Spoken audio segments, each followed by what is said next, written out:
mga kakusina! Ako po ulit, si Ate Angel ng Kusina ni Angel, and for today's video, tuturuan ko po ulit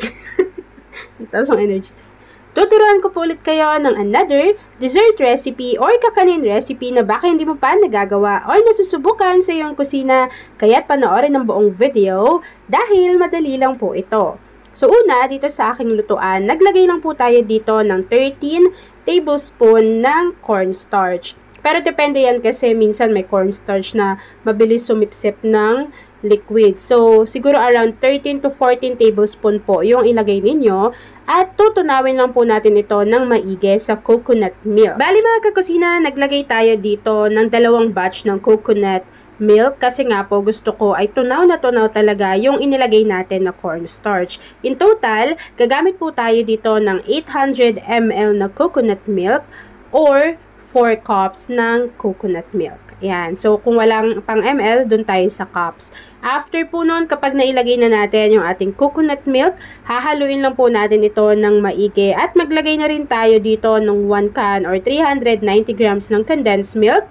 After mailagay ng condensed milk, pinch of salt and half teaspoon ng vanilla essence. Kapag napagsama-sama na po natin yung mga ingredients dito sa ating saucepan or sa inyong lutuan, haluin po ulit natin ito at buksan na natin yung apoy sa ating kalan over medium to low heat at lulutuin lang po natin ito hanggang sa makuha natin yung tamang consistency.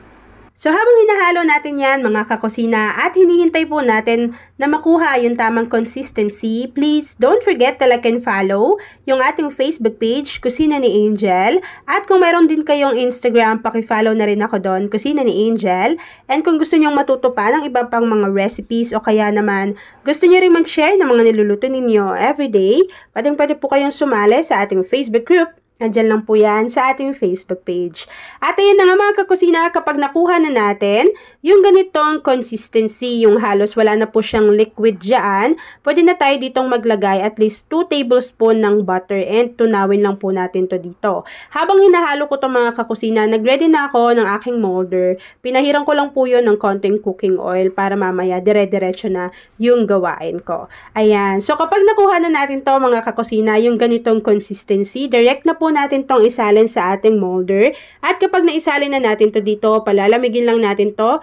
Nilagay ko po ito sa chiller mga 2 hours para alam ko po na firm na ito. And kapag malamig na po yan, ipapakita ko na sa inyo kung ano yung natapos nating easy dessert or kakanin recipe.